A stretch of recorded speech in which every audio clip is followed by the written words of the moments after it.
बॉलीवुड के dancing star Shammi Kapoor अपने unique dancing style से सबको दीवाना बना देते थे। शम्मी ने इंडस्ट्री को तुमसा नहीं देखा, कश्मीर की कली, जानवर और पगला कहीं का जैसी कई शानदार फिल्में दी।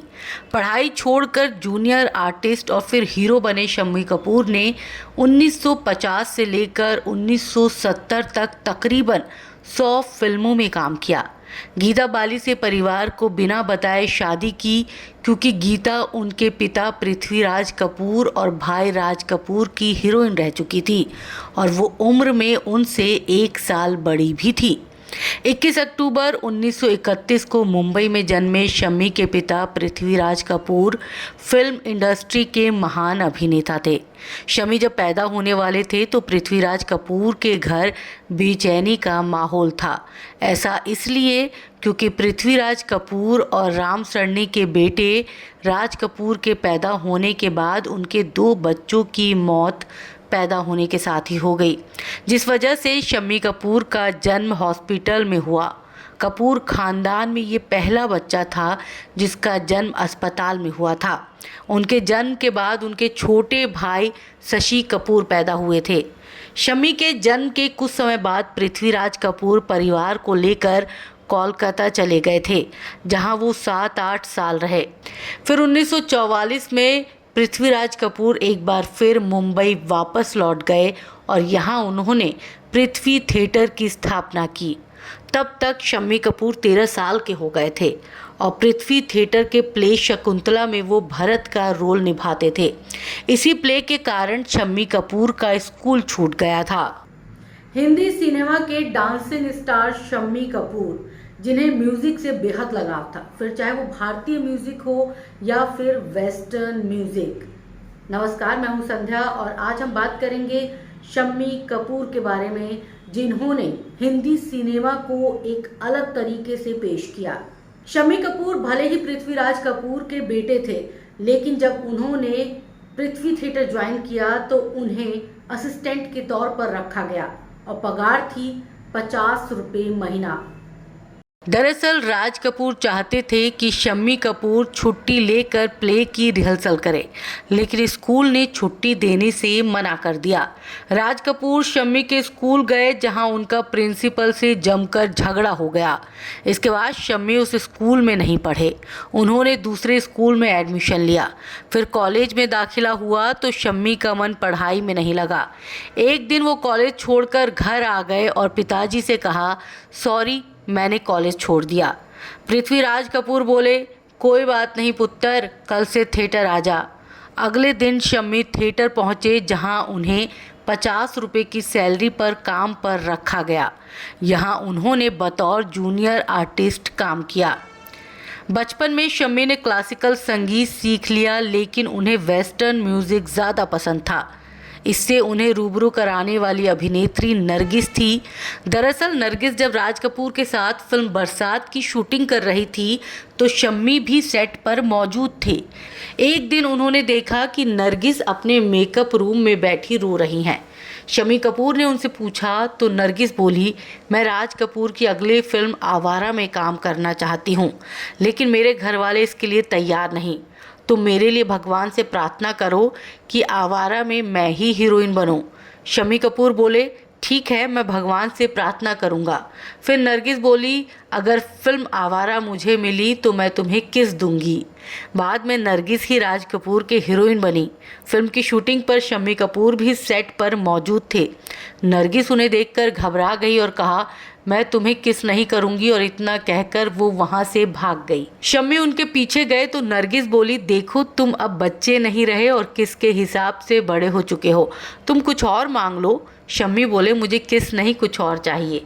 ये सुनकर नरगिस ने पूछा, क्या चाहिए फिर? वो बोले, ग्रामोफोन प्लेयर। ये सुनकर नरगिस रो पड़ी और बोली, तुम्हें केवल ग्रामोफोन प्लेयर चाहिए? इसके बाद नरगिस शम्मी कपूर को शॉप पर ले गई, जहां से शम्मी कपूर ने ग्रामोफोन और 20 वेस्टर्न म्यूज़िक के रिकॉर्ड चुन लिए। इन्हें ही सुनते सुनते शम्मी वेस्टर्न म्यूज़िक के दीवाने हो गए। शम्मी कपूर का नाम नूतन के साथ भी जोड़ा गया। कहा जा रहा था कि नूतन और शम्मी कपूर के बीच अफेयर चल रहा है। हालांकि इस अफेयर को ज़्यादा हवा नहीं लगी क्योंकि नूतन की मां ने उनको स्विट्जरलैंड पढ़ाई करने के लिए भेज दिया था और ये प्यार यहीं अधूरा रह गया। शम्मी कपूर ने अपने एक्टिंग करियर की शुरुआत 1953 में रिलीज हुई फिल्म जीवन ज्योति से की थी। इस फिल्म के लिए उन्हें 11,111 रुपये मिले थे। शम्मी ने 1953 में आई फिल्म लैला मजनू में नूतन के साथ काम किया, लेकिन वो उन्हें बचपन से जानते थे। नूतन की मां शोभना समर्थ और पृथ्वीराज कपूर अच्छे दोस्त थे, इसलिए बचपन में शम्मी और नूतन भी साथ खेलते कूदते थे। जब दोनों टीनेज में आए तो इन्होंने डेटिंग शुरू कर दी। जब 1951 में नूतन की फिल्म नगीना का प्रीमियर मुंबई में हुआ, शम्मी बतौर बॉयफ्रेंड उन्हें न्यू एम्पायर सिनेमा ड्रॉप करने पहुंचे जहां प्रीमियर होना था। जैसे ही नूतन थिएटर में एंट्री लेने गई तो दरबान ने उन्हें अंदर जाने से रोक दिया। दरअसल नूतन केवल 15 साल की थी और नगीना केवल अडल्ट दर्शक ही देख सकते थे। शम्मी और नूतन शादी भी करना चाहते थे, लेकिन शोभना समर्थ ने इससे इनकार करके नूतन को पढ़ाई के लिए स्विट्जरलैंड भेज दिया। शम्मी कपूर और गीता बाली के बीच की लव स्टोरी किसी फिल्म से कम नहीं है। दरअसल दोनों रंगीन रातें फिल्म की शूटिंग के दौरान दूसरी बार मिले थे। ये शूटिंग जो है वो पहाड़ों पर हो रही थी। तकरीबन 20 दिनों तक दोनों एक साथ रहे और उसके बाद दोनों के बीच प्यार पनप गया। शुरुआती दौर में दोनों एक दूसरे को ये कहने से झिझक रहे थे। आखिरकार शम्मी कपूर ने गीता बाली से अपने दिल की बात कही और उनके सामने शादी का प्रस्ताव रखा। पहल तो गीता बाली ने इनकार कर दिया, लेकिन लगातार शम्मी कपूर की जिद के आगे गीता बाली भी दिल हार बैठी और इस तरह से उन्होंने रातों रात शादी कर ली। शम्मी की गीता बाली से मुलाकात उनके डायरेक्टर दोस्त हरी वालिया ने फिल्म कॉफी हाउस की शूटिंग के दौरान करवाई थी, लेकिन तब दिल के दरवाजे पर मोहब्बत ने दस्तक नहीं दी थी। इसके बाद दोबारा मुलाकात हुई फिल्म रंगीन रातें की शूटिंग के दौरान, जो रानीखेत में फिल्माई जा रही थी। इसमें गीता बाली का कैमियो था। शम्मी कपूर ने एक इंटरव्यू में कहा था, हम लोग वहाँ रानीखेत में 20 दिन थे शूटिंग के लिए। पहाड़ी जगह, पहाड़ी गाने, वादियाँ, खूबसूरत लड़की, जवान लड़का, इश्क हो ही गया। फिर ठान लिया कि शादी करनी है तो इसी के साथ करनी है। इसके बाद वो लगातार गीता बाली से शादी करने को कहते रहे। गीता टालती रही। आगे आने वाले 3 महीनों तक ये सिलसिला जारी रहा। शम्मी शादी का कहते और गीता इनकार कर देती। फिर आई 23 अगस्त 1955 की शाम। हमेशा की तरह शम्मी कपूर ने फिर शादी करने को कहा, मगर आज शादी की बात सुनकर गीता ने इनकार नहीं किया, बल्कि कहा कि चलो शादी कर लेते हैं, लेकिन शादी आज ही होगी और अभी नहीं तो कभी नहीं। शम्मी कपूर हैरान रह गए। उन्हें कुछ समझ नहीं आया तो तुरंत अपने दोस्त हरी वालिया को बुलाया। फिर भागे जॉनी वॉकर के घर, क्योंकि याद आ गया था कि उनके दोस्त जॉनी वॉकर ने एक्ट्रेस शकीला की बहन नूर को भगाकर पिछले हफ्ते ही शादी रचाई है। लेकिन जब वो जॉनी वॉकर के घर पहुंचे तो उन्होंने कहा, भाई मैं मुस्लिम हूँ। मस्जिद गया और निकाह पढ़वा लिया। तुम्हें मंदिर जाना होगा जहाँ पंडित जी तुम्हारी शादी कराएंगे। तीनों मंदिर पहुँचे, लेकिन पंडित जी ने कहा कि मंदिर के द्वार अब बंद हो चुके हैं, सुबह मंदिर खुलेगा, आ जाना, शादी करवा देंगे। शम्मी और गीता निर्णय ले चुके थे, पीछे हटने का कोई इरादा नहीं था। शम्मी, गीता और हरी वालिया को लेकर अपने मुंबई वाले घर माटुंगा पहुंच गए। तीनों ने सारी रात जागते हुए काट दी और 24 अगस्त 1955 को सुबह 4 से 5 बजे वाण गंगा मंदिर गए।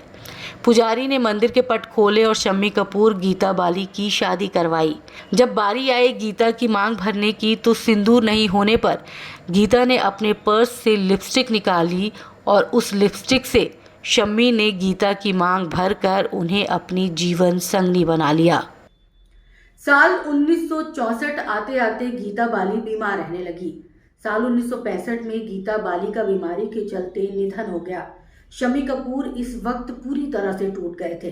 तकरीबन 3 महीने तक वो डिप्रेशन में रहे। उसके बाद एक बार फिर उन्होंने फिल्मों में कमबैक किया। 1968 में फिल्म बाल ब्रह्मचारी में शम्मी कपूर और मुमताज ने काम किया था। साथ काम करते हुए शम्मी कपूर को मुमताज से प्यार हो गया। शम्मी कपूर ने मुमताज के सामने शादी का प्रस्ताव रखा। मुमताज ने भी ये माना कि शम्मी कपूर उनके क्रश हैं। हालांकि मुमताज ने शादी करने से मना कर दिया। इसकी एक वजह ये मानी जा रही थी कि शम्मी कपूर मुमताज से 20 साल बड़े थे और दूसरी वजह ये मानी गई कि मुमताज का करियर उस वक्त स्टार्ट ही हुआ था। ऐसे में वो अपने करियर को नकार नहीं सकती थी, जिसकी वजह से उन्होंने शम्मी कपूर से शादी करने से इनकार कर दिया।